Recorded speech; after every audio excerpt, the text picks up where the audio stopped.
Hello friends, welcome to knowledge centre. നമ്മുടെ 5ാം class മുതൽ 10th വരെയുള്ള SCERTയുടെ 3ാമത്തെ ക്ലാസ്സാണിത്. ഇതിനു മുമ്പുള്ള 2 ക്ലാസ്സുകളും കാണാത്തവർ അത് പോയി കാണണേ. ഇന്ന് നമ്മൾ 5ാം ക്ലാസ്സിലെ സാമൂഹ്യശാസ്ത്രം പാർട്ട് 1 ആണ് നോക്കുന്നത്. ഇതിനു മുമ്പ് ഈ ചാനൽ സബ്സ്ക്രൈബ് ചെയ്യാതെ കാണുന്നവർ ഒന്ന് സബ്സ്ക്രൈബ് ചെയ്ത് സപ്പോർട്ട് ചെയ്യണേ. അതുപോലെ ഈ ക്ലാസ് നിങ്ങൾക്ക് ഉപകാരപ്പെടുകയാണെങ്കിൽ ഒന്ന് ലൈക്ക് ചെയ്യാനും അതുപോലെ എന്തെങ്കിലും പോരായ്മകളൊക്കെ ഉണ്ടെങ്കിൽ ഒന്ന് കമൻറ്റ് ചെയ്യാനും മറക്കരുതേ. ടോട്ടൽ 6 ചാപ്റ്റേഴ്സാണ് ഈ ഒരു പാർട്ട് 1-ലുള്ളത്. ആദ്യത്തെ 2 ചാപ്റ്റേഴ്സ് നമ്മൾ കഴിഞ്ഞ ക്ലാസ്സിൽ ഡിസ്കസ് ചെയ്തിട്ടുണ്ട്. ഇനി 3ാമത്തെയും 4ാമത്തെയും ചാപ്റ്റേഴ്സാണ് ഈ ഒരു വീഡിയോയിലൂടെ നമുക്ക് നോക്കാനുള്ളത്. 3ാമത്തെ ചാപ്റ്ററിൻ്റെ പേരാണ് തൊഴിൽ വൈവിധ്യങ്ങൾ. തൊഴിൽ വൈവിധ്യങ്ങൾ എന്നുള്ള ചാപ്റ്റർ നമുക്ക് ആദ്യം നോക്കാം. വിവിധ തരം തൊഴിലുകളെ പറ്റിയുള്ളൊരു ചാപ്റ്ററാണിത്. വരുമാനത്തിനായി ഒരു വ്യക്തി കായികമായോ ബൗദ്ധികമായോ ചെയ്യുന്ന പ്രവർത്തനമാണ് തൊഴിൽ. തൊഴിലിന് പ്രതിഫലം കൂലിയായോ ശമ്പളമായോ ലഭിക്കുന്നു. വ്യക്തികളുടെ പ്രധാന വരുമാന മാർഗമാണ് തൊഴിൽ. ഇനി കൂലിയും ശമ്പളവും എന്ന് പറഞ്ഞിട്ടൊരു ബോക്സ് കൊടുത്തിട്ടുണ്ട്. കരാർ പ്രകാരം സേവനങ്ങൾ നിർവഹിച്ചതിന് തൊഴിലുടമ തൊഴിലാളികൾക്ക് നൽകുന്ന പ്രതിഫലമാണ് കൂലി. അപ്പോൾ കരാർ പ്രകാരം സേവനങ്ങൾ നിർവഹിച്ചതിന് തൊഴിലുടമ തൊഴിലാളികൾക്ക് നൽകുന്ന പ്രതിഫലമാണ് കൂലി. ഇനി മണിക്കൂറുകളുടെയോ ദിവസത്തിൻ്റെയോ അടിസ്ഥാനത്തിലാണ് കൂലി നിശ്ചയിക്കപ്പെട്ട് നൽകുന്നത്. എന്നാൽ പ്രതിമാസ അടിസ്ഥാനത്തിൽ ജീവനക്കാർ നിർവഹിക്കുന്ന ജോലിക്ക് തൊഴിലുടമ നൽകുന്ന പ്രതിഫലമാണ് ശമ്പളം. അപ്പോൾ കൂലിയും ശമ്പളവും തമ്മിലുള്ള വ്യത്യാസം, കരാർ പ്രകാരം സേവനങ്ങൾ നിർവഹിച്ചതിന് തൊഴിലുടമ തൊഴിലാളിക്ക് നൽകുന്ന പ്രതിഫലമാണ് കൂലി. മണിക്കൂറുകളുടെയോ ദിവസത്തിൻ്റെയോ അടിസ്ഥാനത്തിലാണ് കൂലി നിശ്ചയിക്കപ്പെട്ട് നൽകുന്നത്. എന്നാൽ പ്രതിമാസ അടിസ്ഥാനത്തിൽ ജീവനക്കാർക്ക് നൽകുന്ന ജോലിക്ക് തൊഴിലുടമ നൽകുന്ന പ്രതിഫലമാണ് ശമ്പളം. പ്രതിമാസ അടിസ്ഥാനത്തിൽ ജീവനക്കാർ നിർവഹിക്കുന്ന ജോലിക്ക് തൊഴിലുടമ നൽകുന്ന പ്രതിഫലമാണ് ശമ്പളം. അടുത്ത ഹെഡിംഗ് ആണ് വരുമാന സ്രോതസ്സുകൾ. നമുക്ക് ചുറ്റുമുള്ള ആളുകൾ വരുമാനം നേടുന്നത് വിവിധ തരം തൊഴിലുകളിലൂടെയാണല്ലോ. കൃഷി, ബിസിനസ്, ബാങ്ക് നിക്ഷേപങ്ങൾ, ആസ്തികൾ എന്നിവയിൽ നിന്നും വരുമാനം ലഭിക്കുന്നുണ്ട്. ഇനി ആസ്തികൾ എന്താണെന്ന് ഒരു ബോക്സ് കൊടുത്തിട്ടുണ്ട്. വിവിധ രൂപത്തിലുള്ള ധനവിഭവങ്ങളാണ് ആസ്തികൾ എന്നറിയപ്പെടുന്നത്. കെട്ടിടങ്ങൾ, വസ്തുവകകൾ തുടങ്ങിയവ ആസ്തികൾക്ക് ഉദാഹരണങ്ങളാണ്. അപ്പോൾ വിവിധ രൂപത്തിലുള്ള ധനവിഭവങ്ങളാണ് ആസ്തികൾ എന്നറിയപ്പെടുന്നത്. കെട്ടിടങ്ങൾ, വസ്തുവകകൾ തുടങ്ങിയവ ആസ്തികൾക്ക് ഉദാഹരണമാണ്. അടുത്തത് ഒരു ടേബിൾ കൊടുത്തിട്ടുണ്ട്. വരുമാന സ്രോതസ്സുകളും അതിൻ്റെ വരുമാനം എന്തെന്നാണെന്നാണ്. കൃഷിൻ്റെ വരുമാനമാണ് വിള. കൃഷിക്ക് വരുമാനമായിട്ട് ലഭിക്കുന്നത് വിളയാണ്. ഇനി തൊഴിലിൻ്റെത് കൂലി അല്ലെങ്കിൽ ശമ്പളം. ബിസിനസ്സിൻ്റെ ലാഭമാണ് ലഭിക്കുന്നത്. ബാങ്ക് നിക്ഷേപത്തിൽ കൂടെ നമുക്ക് ലഭിക്കുന്നത് പലിശയാണ്. ഇനി ആസ്തികളിൽ വാടക അല്ലെങ്കിൽ പാട്ടം, അതാണ് ആസ്തികളുടെ വരുമാനമായിട്ടുള്ളത്. ഓഹരി നിക്ഷേപങ്ങൾ ലാഭവിഹിതമാണ്. അപ്പോൾ കൃഷിയിലൂടെ വിളയാണ് വരുമാനം, തൊഴിൽ കൂലി ഓർ ശമ്പളം, ബിസിനസ് ലാഭമാണ്, ബാങ്ക് നിക്ഷേപം പലിശ, ആസ്തികളുടെ വാടക ഓർ പാട്ടമാണ് അല്ലെങ്കിൽ ഓഹരി നിക്ഷേപങ്ങൾ ലാഭവിഹിതമാണ് വരുമാനമായിട്ട് വരുന്നത്. അടുത്തത് വ്യക്തിഗത വരുമാനവും കുടുംബ വരുമാനവും. വരുമാന സ്രോതസ്സുകൾ വ്യത്യസ്തമായിരിക്കുന്നത് പോലെ അവയിൽ നിന്ന് ലഭിക്കുന്ന വരുമാനവും വ്യത്യസ്തമായിരിക്കും. ഒരു വ്യക്തിക്ക് തന്നെ വിവിധ സ്രോതസ്സുകളിൽ നിന്നും വരുമാനം നേടാൻ കഴിയും. ഉദാഹരണത്തിന് കൃഷിയിൽ ഏർപ്പെട്ടിരിക്കുന്ന ഒരു വ്യക്തിക്ക് തൻ്റെ ബാങ്ക് നിക്ഷേപത്തിൽ നിന്നും ലഭ്യമാകുന്ന പലിശയും കൃഷി അനുബന്ധ ബിസിനസ്സിൽ നിന്നും കിട്ടുന്ന ലാഭവും ഒരു വ്യക്തിയുടെ വരുമാനമാണ്. അതായത് ഒരു വ്യക്തിക്ക് തന്നെ വിവിധ സ്രോതസ്സുകളിൽ നിന്നും വരുമാനം നേടാൻ കഴിയും. കൃഷിയിൽ ഏർപ്പെട്ടിരിക്കുന്ന ഒരു വ്യക്തിക്ക് തന്നെ ബാങ്ക് നിക്ഷേപത്തിൽ നിന്ന് ലഭ്യമാകുന്ന പലിശയും കൃഷി അനുബന്ധ ബിസിനസ്സിൽ നിന്നും കിട്ടുന്ന ലാഭവും ഒരു വ്യക്തിയുടെ വരുമാനമാണ്. ഇത്തരത്തിൽ തൊഴിലുകളിലൂടെയും തൊഴിൽ രഹിത മാർഗങ്ങളിലൂടെയും ഒരു വ്യക്തിക്ക് വരുമാനം ലഭിക്കുന്നു. ഒരു വ്യക്തിക്ക് വിവിധ വരുമാന സ്രോതസ്സുകളിൽ നിന്നും ഒരു നിശ്ചിത കാലയളവിൽ ലഭിക്കുന്ന ആകെ വരുമാനമാണ് വ്യക്തിഗത വരുമാനം എന്ന് പറയുന്നത്. എന്താണ് വ്യക്തിഗത വരുമാനം നോക്കാം. ഒരു വ്യക്തിക്ക് വിവിധ വരുമാന സ്രോതസ്സുകളിൽ നിന്നും ഒരു നിശ്ചിത കാലയളവിൽ ലഭിക്കുന്ന ആകെ വരുമാനമാണ് വ്യക്തിഗത വരുമാനം എന്ന് പറയുന്നത്. ഒരു വ്യക്തിക്ക് വിവിധ വരുമാന സ്രോതസ്സുകളിൽ നിന്നും ഒരു നിശ്ചിത കാലയളവിൽ ലഭിക്കുന്ന ആകെ വരുമാനമാണ് വ്യക്തിഗത വരുമാനം എന്ന് പറയുന്നത്. ഒരു കുടുംബത്തിലെ അംഗങ്ങൾക്കെല്ലാം കൂടി ഒരു നിശ്ചിത കാലയളവിൽ ലഭിക്കുന്ന ആകെ വരുമാനമാണ് കുടുംബ വരുമാനം. ഒരു കുടുംബത്തിലെ അംഗങ്ങൾക്കെല്ലാം കൂടി ഒരു നിശ്ചിത കാലയളവിൽ ലഭിക്കുന്ന ആകെ വരുമാനമാണ് കുടുംബ വരുമാനം. അപ്പോൾ റിപ്പീറ്റായിട്ട് പറയുന്ന കാര്യങ്ങൾ നിങ്ങൾ നോട്ട് ചെയ്യാം. നമുക്ക് ടെലഗ്രാമിൽ പോൾ എക്സാം ഉണ്ടാവും. ഓരോ ചാപ്റ്ററിനെ ബേസ് ചെയ്തിട്ട് അന്നത്തെ ദിവസങ്ങളിൽ പോൾ എക്സാം നടത്തുന്നുണ്ട്. അപ്പോൾ ടെലഗ്രാമിൻ്റെ ലിങ്ക് ഞാൻ ഡിസ്ക്രിപ്ഷൻ ബോക്സിൽ കൊടുത്തിട്ടുണ്ട്. ഓരോ ക്ലാസ്സും കാണുന്നതിനോടൊപ്പം തന്നെ എക്സാമും അറ്റൻഡ് ചെയ്യാൻ നോക്കണേ. അടുത്ത 2 ബോക്സ് കൊടുത്തിട്ടുണ്ട്. ഒന്ന് കാർഷിക തൊഴിലുകളും ഒന്ന് കാർഷികേതര തൊഴിലുകൾ എന്താണെന്നാണ്. കാർഷിക തൊഴിലുകൾ എന്താണ്? പ്രകൃതി വിഭവങ്ങൾ ഉപയോഗപ്പെടുത്തി ഭക്ഷ്യവസ്തുക്കളുടെയും നാരുകളുടെയും ഉൽപ്പാദനത്തിനായി സസ്യങ്ങൾ വളർത്തുന്നതാണ്. അതുപോലെ കന്നുകാലി വളർത്തൽ, മത്സ്യകൃഷി തുടങ്ങിയവ കാർഷിക തൊഴിലുകളാണ്. പ്രകൃതി വിഭവങ്ങൾ ഉപയോഗപ്പെടുത്തി ഭക്ഷ്യവസ്തുക്കളുടെയും നാരുകളുടെയും ഉൽപ്പാദനത്തിനായി സസ്യങ്ങൾ വളർത്തുന്നതും കന്നുകാലി വളർത്തൽ, മത്സ്യകൃഷി തുടങ്ങിയവ കാർഷിക തൊഴിലുകളാണ്. ഇന്ത്യയുടെ സമ്പദ് വ്യവസ്ഥയിൽ കൃഷി ഒരു പ്രധാന പങ്ക് വഹിക്കുന്നുണ്ട്. ഇന്ത്യയിലെ മൊത്തം തൊഴിലാളികളിൽ 46.5% പേർ കൃഷിയിലും അനുബന്ധ പ്രവർത്തനങ്ങളിലും ഏർപ്പെട്ടിരിക്കുന്നു. 2022-23 കണക്കനുസരിച്ചാണ് ഇന്ത്യയിലെ മൊത്തം തൊഴിലാളികൾ 46.5% പേർ കൃഷിയിലും അനുബന്ധ പ്രവർത്തനങ്ങളിലും ഏർപ്പെട്ടിരിക്കുന്നു എന്നാണ് പറയുന്നത്. ഇനി കാർഷികേതര തൊഴിലുകൾ എന്താണ്? കാർഷിക തൊഴിലുകളിൽ ഉൾപ്പെടാത്ത എല്ലാവിധ തൊഴിലുകളെയും കാർഷികേതര തൊഴിലായിട്ട് പരിഗണിക്കാം. വ്യാവസായികാടിസ്ഥാനത്തിൽ ഉൽപ്പന്നങ്ങൾ നിർമ്മിക്കുന്ന തൊഴിലുകളും വിവിധതരം സേവനങ്ങളും കാർഷികേതര തൊഴിലുകളാണ്. വസ്ത്രനിർമ്മാണം, കെട്ടിട നിർമ്മാണം, ബിസിനസ്, ബാങ്കിംഗ്, അധ്യാപനം, ഗതാഗതം, ഫാക്ടറി തൊഴിലുകൾ തുടങ്ങിയവ കാർഷികേതര തൊഴിലുകൾക്ക് ഉദാഹരണങ്ങളാണ്. അപ്പോൾ കാർഷിക തൊഴിലുകളിൽ ഉൾപ്പെടാത്ത എല്ലാവിധ തൊഴിലുകളെയും കാർഷികേതര തൊഴിലുകളായിട്ട് പരിഗണിക്കാം. രാജ്യത്തിൻ്റെ സാമ്പത്തിക വളർച്ചയിൽ സ്വയം തൊഴിൽ സംരംഭങ്ങൾ വഹിക്കുന്ന പങ്ക് വളരെ വലുതാണ്. അതിനായി സ്വയം തൊഴിൽ സംരംഭങ്ങൾ പ്രോത്സാഹിപ്പിക്കുന്നതിന് സർക്കാർ വിവിധ പദ്ധതികൾ നടപ്പിലാക്കി വരുന്നു. അപ്പോൾ കുറച്ച് പദ്ധതികളും കൊടുത്തിട്ടുണ്ട്. അതിന് ഗുണഭോക്താക്കളെയാണ്. സ്വയം തൊഴിൽ പദ്ധതികൾ ഏതൊക്കെയാണ്? നവജീവൻ പദ്ധതി മുതിർന്ന പൗരർക്കാണ് ഗുണഭോക്താക്കളായി വരുന്നത്. മുതിർന്ന പൗരരാണ് നവജീവൻ പദ്ധതിയിലൂടെ ഗുണഭോക്താക്കൾ. ഇനി കൈവല്യ ഭിന്നശേഷിക്കാർക്കുള്ളൊരു സ്വയം തൊഴിൽ പദ്ധതിയാണ് കൈവല്യ. ശരണ്യ വനിതകൾക്കുള്ള പദ്ധതിയാണ്. അപ്പം നവജീവൻ പദ്ധതി മുതിർന്ന പൗരന്മാർക്കാണ്. കൈവല്യ എന്നുള്ള സ്വയം തൊഴിൽ പദ്ധതി ഭിന്നശേഷിക്കാർക്കാണ്. ശരണ്യ എന്ന് പറഞ്ഞാൽ സ്വയം തൊഴിൽ പദ്ധതി വനിതകൾക്കുള്ളതാണ്. അപ്പോൾ ഇമ്പോർട്ടൻ്റ് ആണ്, നോട്ട് ചെയ്യാം. അപ്പോൾ നമ്മളുടെ തൊഴിൽ വൈവിധ്യങ്ങൾ എന്ന് പറഞ്ഞ ഈ ഒരു ചാപ്റ്റർ ഇവിടെ കംപ്ലീറ്റ് ആയിട്ടുണ്ട്. ഇനി ഇതിൽ കുട്ടികളുടെ പ്രവർത്തനങ്ങളാണ് കൊടുത്തിട്ടുള്ളത്. ഇനി നമുക്ക് നെക്സ്റ്റ് ചാപ്റ്റർ എന്താണെന്ന് നോക്കാം. അടുത്ത 4ാമത്തെ ചാപ്റ്റർ വസ്ത്രത്തിൻ്റെ നാൾവഴികളാണ്. നമ്മൾ ഉപയോഗിക്കുന്ന വസ്ത്രത്തിന് ദീർഘകാലത്തെ ചരിത്രമുണ്ട്. ഇന്ന് ഉപയോഗിക്കുന്ന വൈവിധ്യമാർന്ന വസ്ത്രങ്ങളുടെ രൂപകൽപ്പനയിലേക്ക് നമ്മൾ എത്തിച്ചേർന്നത് എങ്ങനെയെന്ന് നോക്കാം. അപ്പോൾ ആദിമ മനുഷ്യരുടെ കുറച്ച് ചിത്രങ്ങൾ കൊടുത്തിട്ടുണ്ട്. ഏതെല്ലാം വസ്തുക്കളാണ് ആദിമ മനുഷ്യർ വസ്ത്രമായി ഉപയോഗിച്ചിരുന്നത്? വേട്ടയാടി ജീവിച്ചിരുന്ന കാലത്ത് സ്വന്തം ചുറ്റുപാടുകളിൽ നിന്ന് ലഭിച്ച വസ്തുക്കളായിരുന്നു മനുഷ്യർ വസ്ത്രമാക്കി ഉപയോഗിച്ചിരുന്നത്. പുല്ല്, ഇലകൾ, മരത്തോൽ അല്ലെങ്കിൽ മരവൂരി, മൃഗങ്ങളുടെ തോൽ എന്നിവ ഉപയോഗിച്ച് വസ്ത്രങ്ങൾ ഉണ്ടാക്കി. മൃഗങ്ങളുടെ കൊമ്പ്, എല്ല് എന്നിവ സൂചികളാക്കി വസ്ത്രനിർമ്മാണത്തിനുള്ള ഉപകരണങ്ങളാക്കി. മിനുസപ്പെടുത്തിയ കല്ലുകളെ ആയുധങ്ങളാക്കി ഉപയോഗിച്ചിരുന്ന കാലഘട്ടത്തിൽ വസ്ത്രങ്ങൾ തുന്നുന്നതിന് കൽസൂചി സഹായിച്ചു. മൃഗങ്ങളുടെ തോൽ, രോമം എന്നിവ വൃത്തിയാക്കിയും മഴപ്പെടുത്തിയും അവർ വസ്ത്രമാക്കിയിരുന്നു. അപ്പോൾ വേട്ടയാടി ജീവിച്ചിരുന്ന കാലത്ത് സ്വന്തം ചുറ്റുപാടുകളിൽ നിന്ന് ലഭിച്ച വസ്തുക്കളായിരുന്നു മനുഷ്യർ വസ്ത്രമായി ഉപയോഗിച്ചിരുന്നത്. പുല്ല്, ഇലകൾ, മരത്തോൽ അല്ലെങ്കിൽ മരവൂരി, മൃഗങ്ങളുടെ തോൽ എന്നിവ ഉപയോഗിച്ച് വസ്ത്രങ്ങൾ ഉണ്ടാക്കി. മൃഗങ്ങളുടെ കൊമ്പ്, എല്ല് എന്നിവ സൂചികളാക്കി വസ്ത്രനിർമ്മാണത്തിനുള്ള ഉപകരണങ്ങളാക്കി. മിനുസപ്പെടുത്തിയ കല്ലുകളെ ആയുധങ്ങളാക്കി ഉപയോഗിച്ചിരുന്ന കാലഘട്ടത്തിൽ വസ്ത്രങ്ങൾ തുന്നുന്നതിന് കൽസൂചി സഹായിച്ചു. മൃഗങ്ങളുടെ തോൽ, രോമം എന്നിവ വൃത്തിയാക്കിയും മഴപ്പെടുത്തിയും അവർ വസ്ത്രമാക്കിയിരുന്നു. അടുത്ത ഹെഡിങ് ആണ് നെയ്ത്ത് വിദ്യയിലേക്ക്. ചുറ്റുപാടുകളിൽ നിന്ന് ശേഖരിച്ച നാരുകളാണ് ആദ്യകാലങ്ങളിൽ വസ്ത്രനിർമ്മാണത്തിനായി ഉപയോഗിച്ചത്. നാരുകൾ കൂട്ടിച്ചേർത്ത് പിരിച്ച് നീളമുള്ള നൂലുകളാക്കി ഇത്തരത്തിലുള്ള നൂലുപയോഗിച്ച് തുണിയുണ്ടാക്കുന്ന വിദ്യയാണ് നെയ്ത്ത്. അപ്പോൾ എന്താണ് നെയ്ത്ത്? നാരുകൾ കൂട്ടിച്ചേർത്ത് പിരിച്ച് നീളമുള്ള നൂലുകളാക്കി ഇത്തരത്തിലുള്ള നൂലുപയോഗിച്ച് തുണി ഉണ്ടാക്കുന്ന വിദ്യയാണ് നെയ്ത്ത് എന്ന് പറയുന്നത്. അടുത്ത ഹെഡിങ് ആണ് സിന്ധു നദീതടത്തിലെ വസ്ത്രം. ഇന്ത്യയുടെ വടക്ക് പടിഞ്ഞാറ് ഭാഗത്ത് നിലനിന്നിരുന്ന പ്രാചീന നദീതട സംസ്കാരമാണ് സിന്ധു നദീതട സംസ്കാരം. ഇന്ത്യയുടെ വടക്ക് പടിഞ്ഞാറ് ഭാഗത്ത് നിലനിന്നിരുന്ന പ്രാചീന നദീതട സംസ്കാരമാണ് സിന്ധു നദീതട സംസ്കാരം.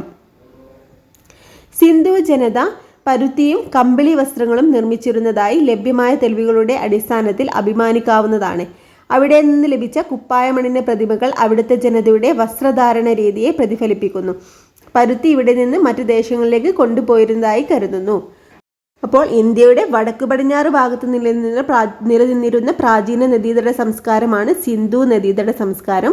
സിന്ധു ജനത പരുത്തിയും കമ്പിളി വസ്ത്രങ്ങളും നിർമ്മിച്ചിരുന്നതായി ലഭ്യമായ തെളിവുകളുടെ അടിസ്ഥാനത്തിൽ ലഭിച്ചിട്ടുണ്ട്. ഇവിടുന്ന് ലഭിച്ച കുപ്പായമണിഞ്ഞ പ്രതിമകൾ ഇവിടുത്തെ ജനതയുടെ വസ്ത്രധാരണ രീതി പ്രതിഫലിപ്പിക്കുന്നു. കാലക്രമേണ തുണി നെയ്തെടുക്കുന്ന വിദ്യ കൂടുതൽ വികാസം പ്രാപിച്ചു. ആദ്യകാലത്ത് പരുത്തിയിൽ നിന്നും ചണത്തിൽ നിന്നും നിർമ്മിച്ച നൂൽ ഉപയോഗിച്ച് കൈകൾ കൊണ്ട് മാത്രമാണ് തുണി നിർമ്മിച്ചിരുന്നത്. മൃഗങ്ങളുടെ തോലിനേക്കാൾ മെച്ചപ്പെട്ടതാണ് നൂൽ കൊണ്ട് നെയ്തെടുക്കുന്ന തുണികൾ എന്ന തിരിച്ചറിവ് നെയ്ത്തു വസ്ത്രങ്ങളുടെ വ്യാപനത്തിന് ഇടയാക്കി. മരം കൊണ്ട് നിർമ്മിച്ച തറ ഉപയോഗിച്ച് തുണി നിർമ്മിക്കുന്ന രീതി പിന്നീട് വികാസം പ്രാപിച്ചു. മനുഷ്യരുടെ വസ്ത്രാവശ്യം വർദ്ധിച്ചത് നെയ്ത്തുപകരണങ്ങളുടെ കണ്ടുപിടുത്തത്തിന് വഴിതെളിച്ചു.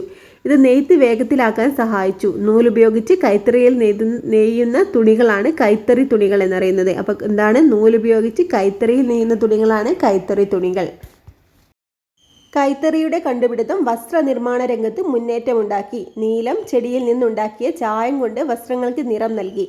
കാലക്രമേണ തുണി നെയ്യുന്ന വിദ്യ കൂടുതൽ പ്രചാരത്തിലായി. ഇപ്പോൾ 2 ചിത്രം കൊടുത്തിട്ടുണ്ട്. ആദ്യകാല നൂൽനൂൽപ്പ് യന്ത്രവും അതുപോലെ കൈത്തറിയുടെയും ചിത്രം കൊടുത്തിട്ടുണ്ട്. കൈത്തറിയുടെ കണ്ടുപിടുത്തം വസ്ത്രനിർമ്മാണ രംഗത്ത് മുന്നേറ്റമുണ്ടാക്കി.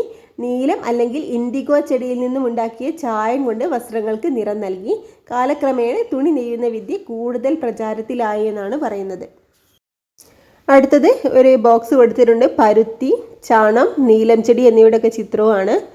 പരുത്തി എന്താണ്? ലോകവ്യാപകമായി വസ്ത്രങ്ങൾ ഉണ്ടാക്കാൻ ഉപയോഗിക്കുന്ന വസ്തുവാണ് പരുത്തി.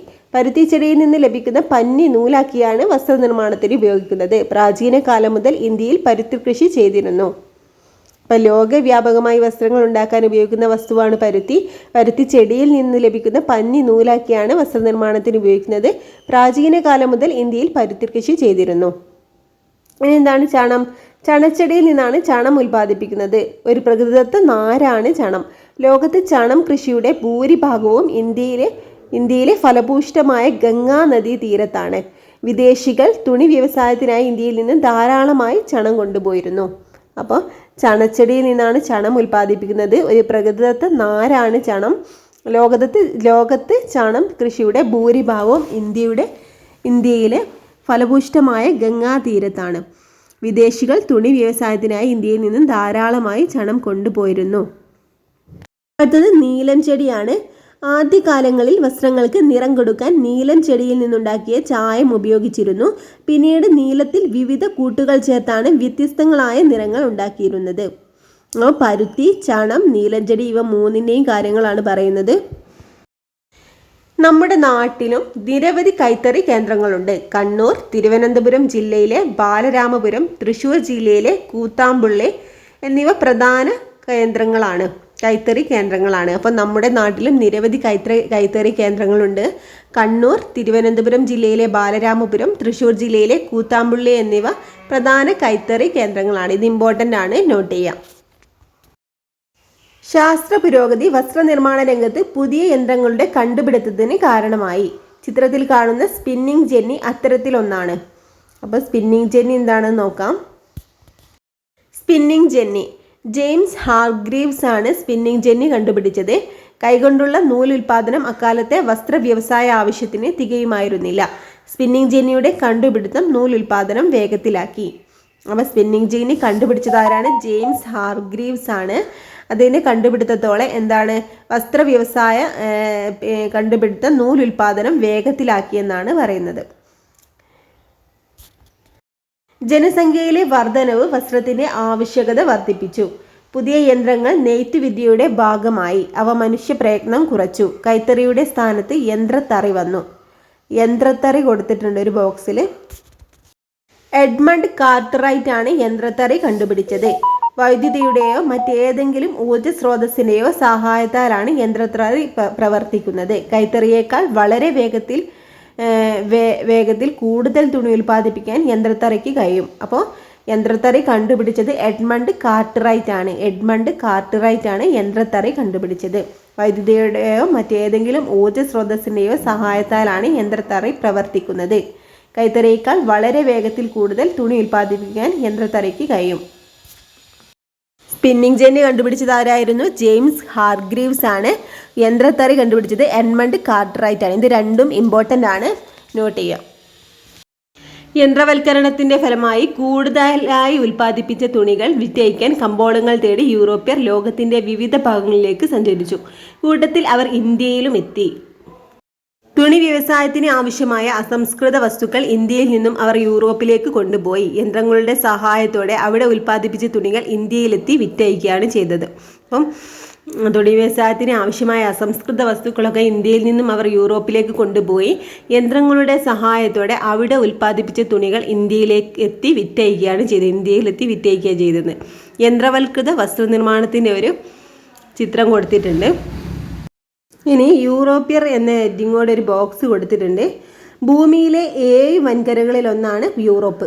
ഈ വൻകരയിലുള്ള ജനതയാണ് യൂറോപ്യർ എന്ന് വിളിക്കുന്നത്. യൂറോപ്പിൽ നിന്നും കച്ചവടത്തിനായി ഇന്ത്യയിൽ എത്തിയവരാണ് പോർച്ചുഗീസുകാർ അല്ലെങ്കിൽ പോർച്ചുഗൽ, ഡച്ചുകാർ നെതർലാൻഡിൽ നിന്നും, ഇംഗ്ലീഷുകാർ ഇംഗ്ലണ്ടിൽ നിന്നും, ഫ്രഞ്ചുകാർ ഫ്രാൻസിൽ നിന്നും.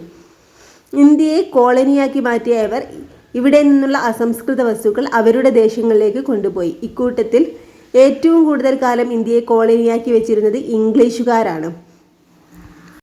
അപ്പോൾ യൂറോപ്പിൽ നിന്നും കച്ചവടത്തിനായി ഇന്ത്യയിലെത്തിയവരാണ് പോർച്ചുഗീസുകാർ, ഡച്ചുകാർ, ഇംഗ്ലീഷുകാർ, അതുപോലെ ഫ്രഞ്ചുകാർ. ഇവരിൽ ഏറ്റവും കൂടുതൽ ഇന്ത്യയെ കോളനിയാക്കി വെച്ചിരുന്നത് ഇംഗ്ലീഷുകാരാണ്. സമൂഹത്തിൽ വന്ന മാറ്റങ്ങളും വസ്ത്രനിർമ്മാണത്തെ കാര്യമായി സ്വാധീനിച്ചു. വസ്ത്രങ്ങളുടെ ആവശ്യകതയിലുണ്ടായ വർധനവ് കൂടുതൽ നവീനമായ നെയ്ത്തുയന്ത്രങ്ങളുടെ വികാസത്തിന് വഴിതെളിച്ചു. യന്ത്രങ്ങളുടെ സഹായത്തോടെ ഉൽപ്പാദനം വർദ്ധിച്ചു. ഗുണമേന്മയുള്ളതും വൈവിധ്യമാർന്നതുമായ വസ്ത്രങ്ങൾ കൂടുതൽ ജനങ്ങളിലേക്കെത്തി. വസ്ത്രങ്ങൾക്ക് നിറം നൽകാൻ കൃത്രിമ ചായങ്ങൾ ഉപയോഗിക്കാൻ തുടങ്ങി. അടുത്തത് വസ്ത്രനിർമ്മാണത്തിന് ഉപയോഗിക്കുന്ന നാരുകൾ. പ്രകൃതിദത്ത നാരുകളും അതുപോലെ കൃത്രിമ നാരുകളാണ്. 2 ബോക്സ് കൊടുത്തിട്ടുണ്ട്. പ്രകൃതിദത്ത നാരുകൾ എന്താണ്? ജന്തുക്കളിൽ നിന്നുള്ളത് ചെമ്മരിയാടിൽ നിന്ന് കമ്പിളി നാരും പട്ടുനൂൽ പുഴുവിൽ നിന്ന് പട്ടിൻ്റെ നാരും നിർമ്മിക്കുന്നു. ഇനി സസ്യങ്ങളിൽ നിന്നുള്ളതാണ് പരുത്തി, ചണം ചെടികളിൽ നിന്ന് യഥാക്രമം പരുത്തി നാരും ചണനാരും നിർമ്മിക്കുക ചെയ്യുന്നത്. അപ്പോൾ പ്രകൃതിദത്ത നാരുകളാണ് ജന്തുക്കളിൽ നിന്നുള്ളത് ചെമ്മരിയാടിൽ നിന്നുള്ള കമ്പിളി നാരും പട്ടുനൂൽ പുഴുവിൽ നിന്നുള്ള പട്ടിൻ്റെ നാരുമാണ്. സസ്യങ്ങളിൽ നിന്നുള്ള പരുത്തി, ചണം ചെടികളിൽ നിന്നുള്ള യഥാക്രമം പരുത്തി നാരും ചണനാരും നിർമ്മിക്കുന്നു. ഇനി കൃത്രിമ നാരുകൾ ഏതൊക്കെയാണ്? പെട്രോളിയം പോലുള്ള രാസവസ്തുക്കളിൽ നിന്നാണ് കൃത്രിമ നാരുകൾ ഉൽപ്പാദിപ്പിക്കുന്നത്. പ്രകൃതിദത്ത നാരുകളേക്കാൾ കൃത്രിമ നാരുപയോഗിക്കുന്ന തുണിത്തരങ്ങൾ ഉൽപ്പാദിപ്പിക്കുന്നതിന് പൊതുവെ ചെലവ് കുറവാണ്. പെട്ടെന്ന് ചെളിവുണ്ടാവില്ല എന്ന മേന്മയും ഇതിനുണ്ട്. ഉദാഹരണം പോളിസ്റ്റർ, നൈലോൺ, റയോൺ എന്നിവയൊക്കെ കൃത്രിമ നാരുകളാണ്. അപ്പോൾ പെട്രോളിയം പോലുള്ള രാസവസ്തുക്കളിൽ നിന്നാണ് കൃത്രിമ നാരുകൾ ഉൽപ്പാദിപ്പിക്കുന്നത്. പ്രകൃതിദത്ത നാരുകളേക്കാൾ കൃത്രിമ നാര് ഉപയോഗിച്ചുള്ള തുണിത്തരങ്ങൾ ഉൽപ്പാദിപ്പിക്കുന്നതിന് പൊതുവെ ചെലവ് കുറവാണ്. പെട്ടെന്ന് ചുളിവുണ്ടാവുകയില്ല എന്ന മേന്മയും ഇതിനുണ്ട്. എന്തൊക്കെയാണ് കൃത്രിമ നാരുകൾ? പോളിസ്റ്റർ, നൈലോൺ, റയോൺ എന്നിവയാണ് കൃത്രിമ നാരുകൾക്ക് ഉദാഹരണം. കാലാവസ്ഥ, ആചാരം, അധികാര സ്ഥാനങ്ങൾ, തൊഴിൽ, പ്രാദേശിക വ്യത്യാസങ്ങൾ ഇവയെല്ലാം വസ്ത്രധാരണത്തെ സ്വാധീനിക്കുന്നുണ്ട്. വസ്ത്രം മാത്രമല്ല, വസ്ത്രത്തോടൊപ്പം ധരിക്കുന്ന ആഭരണങ്ങൾ, തൊപ്പികൾ, പാദരക്ഷകൾ എന്നിവയെല്ലാം ഈ വൈവിധ്യം കാണാൻ കഴിയും. ഇന്ന് വസ്ത്രത്തിലും വസ്ത്രധാരണ രീതിയിലും വളരെയേറെ വൈവിധ്യങ്ങളും സമാനതകളും നമുക്ക് കാണാം. കാലാവസ്ഥ, യാത്ര ചെയ്യുന്നതിനുള്ള സൗകര്യം എന്നിവ പരിഗണിച്ച് അനുയോജ്യമായ വസ്ത്രം തിരഞ്ഞെടുക്കുന്നവരാണ് നമ്മളിൽ അധികവും. വസ്ത്രവൈവിധ്യം പ്രകടമായി കാണാൻ കഴിയുന്ന മറ്റൊരു മേഖല കലാരംഗമാണ്. വർണ്ണവൈവിധ്യമുള്ള വസ്ത്രങ്ങൾ ഉൾക്കൊള്ളുന്ന കലാരൂപങ്ങൾ കാണാൻ നമുക്ക് ഏറെ ഇഷ്ടമല്ലേ? കുറച്ച് കലാരൂപങ്ങളൊക്കെ ചിത്രം കൊടുത്തിട്ടുണ്ട്. വസ്ത്രധാരണത്തിലെ വിവേചനങ്ങൾ എന്നാണ് ഒരു ഹെഡിങ് കൊടുത്തിട്ടുണ്ട്. ഇതിലുള്ളത് എന്താ? ഇതിൽ നമ്മുടെ തിരുവിതാംകൂർ ഭരണാധികാരിയായിരുന്ന ഉത്രം തിരുനാൾ മഹാരാജാവിൻ്റെ ഒരു വിളംബര പത്രികയാണ് കൊടുത്തിട്ടുള്ളത്. തെക്കൻ കേരളത്തിലെ താഴ്ന്ന ജാതിക്കാർ എന്ന് പറയപ്പെട്ടിരുന്ന വിഭാഗങ്ങളിലെ സ്ത്രീകൾക്ക് മേൽവസ്ത്രം ധരിക്കാനുള്ള അവകാശം അനുവദിച്ചുകൊണ്ട് 1859 അന്നത്തെ തിരുവിതാംകൂർ രാജാവായ ഉത്രം തിരുനാൾ മാർത്താണ്ഡവർമ്മ പുറപ്പെടുവിച്ച വിളംബരമാണ് നമ്മൾ നേരത്തെ കണ്ടത്. ഈ ഒരു വിളംബരത്തിൽ നിന്ന് എന്താണ് നിങ്ങൾക്ക് മനസ്സിലാകുന്നത്? അന്ന് നിലനിന്നിരുന്ന ജാതി വ്യവസ്ഥ ചില വിഭാഗം ജനങ്ങളെ ഇഷ്ടപ്പെട്ട വസ്ത്രങ്ങൾ ധരിക്കുന്നതിൽ നിന്നും തടഞ്ഞിരുന്നു എന്നാണ് ഈ വിളംബരം നമ്മോട് പറയുന്നത്. അപ്പോൾ തെക്കൻ കേരളത്തിലെ താഴ്ന്ന ജാതിക്കാർ എന്ന് പറയപ്പെട്ടിരുന്ന വിഭാഗങ്ങളിലെ സ്ത്രീകൾക്ക് മേൽവസ്ത്രം ധരിക്കുന്നതിനുള്ള അവകാശം അനുവദിച്ചുകൊണ്ടുള്ള 1859 ഈ ഒരു ഉത്തരവുണ്ടായത്. തിരുവിതാംകൂർ രാജാവായ ഉത്രം തിരുനാൾ മാർത്താണ്ഡവർമ്മയാണ് ഈ ഒരു വിളംബരം പുറപ്പെടുവിച്ചത്. തിരുവിതാംകൂർ എന്ന് പറഞ്ഞൊരു ബോക്സ് കൊടുത്തിട്ടുണ്ട്. തെക്കൻ കേരളത്തിലെ ഭൂരിഭാഗം പ്രദേശങ്ങളും മധ്യ കേരളത്തിലെ ചെറിയൊരു ഭാഗവും ഇന്ന് തമിഴ്നാടിൻ്റെ ഭാഗമായ കന്യാകുമാരി ജില്ലയും ഉൾപ്പെട്ട നാട്ടുരാജ്യമായിരുന്നു തിരുവിതാംകൂർ. അപ്പോൾ തെക്കൻ കേരളത്തിലെ ഭൂരിഭാഗം പ്രദേശങ്ങളും മധ്യ കേരളത്തിലെ ചെറിയൊരു ഭാഗവും ഇന്ന് തമിഴ്നാടിൻ്റെ ഭാഗമായ കന്യാകുമാരി ജില്ലയും ഉൾപ്പെട്ട നാട്ടുരാജ്യമായിരുന്നു തിരുവിതാംകൂർ. 18ാം നൂറ്റാണ്ടിൻ്റെ പകുതിയോടെ അനിയൻ തിരുനാൾ മാർത്താണ്ഡവർമ്മയുടെ കാലത്താണ് തിരുവിതാംകൂർ നാട്ടുരാജ്യം വിസ്തൃതി പ്രാപിച്ചത്. 18ാം നൂറ്റാണ്ടിൻ്റെ പകുതിയോടെ അനിയൻ തിരുനാൾ മാർത്താണ്ഡവർമ്മയുടെ കാലത്താണ് തിരുവിതാംകൂർ നാട്ടുരാജ്യം വിസ്തൃതി പ്രാപിച്ചത്. 1956 കേരള സംസ്ഥാന രൂപീകരണത്തോടെ ഈ നാട്ടുരാജ്യം കേരള സംസ്ഥാനത്തിൻ്റെ ഭാഗമായി. 1956 കേരള സംസ്ഥാന രൂപീകരണത്തോടെ തിരുവിതാംകൂർ കേരള സംസ്ഥാനത്തിൻ്റെ ഭാഗമായി. മേൽമുണ്ട് സമരം. 19ാം നൂറ്റാണ്ടിൻ്റെ തുടക്കത്തിൽ തെക്കൻ തിരുവിതാംകൂറിൽ സ്ത്രീകൾ മാറുമറയ്ക്കുന്നതിന് വേണ്ടി നടത്തിയ സമരമാണ് മേൽമുണ്ട് സമരം. അക്കാലത്ത് ഉയർന്ന ജാതിയിൽപ്പെട്ടവരെന്ന് പറയപ്പെട്ട സ്ത്രീകൾക്ക് മാത്രമേ മേൽവസ്ത്രം ധരിക്കുവാനുള്ള അവകാശം ഉണ്ടായിരുന്നുള്ളൂ. താഴ്ന്ന ജാതിക്കാരായി കരുതപ്പെട്ടിരുന്ന വിഭാഗങ്ങളിലെ സ്ത്രീകൾക്ക് മേൽജാതിക്കാരുടെ മുന്നിൽ മാറുമറയ്ക്കാനുള്ള അവകാശം ഉണ്ടായിരുന്നില്ല. ഇതിനെതിരെ 19ാം നൂറ്റാണ്ടിൻ്റെ ആദ്യഘട്ടത്തിൽ ഈ അവകാശം നേടിയെടുക്കുന്നതിനെ നടത്തിയ സമരമാണ് മേൽമുണ്ട് സമരം. അപ്പോൾ 19ാം നൂറ്റാണ്ടിൻ്റെ ആദ്യഘട്ടത്തിലാണ് മാറുമറയ്ക്കൽ അവകാശം നേടിയെടുക്കുന്നതിനായി നടത്തിയ സമരമാണ് മേൽമുണ്ട് സമരം. എവിടെയായിരുന്നു? തെക്കൻ തിരുവിതാംകൂറിലാണ് മേൽമുണ്ട് സമരം നടന്നത്. തെക്കൻ തിരുവിതാംകൂർ. അടുത്തത് വസ്ത്രം ഒരു സമരായുധം എന്നൊരു ഹെഡിങ് കൊടുത്തിട്ടുണ്ട്.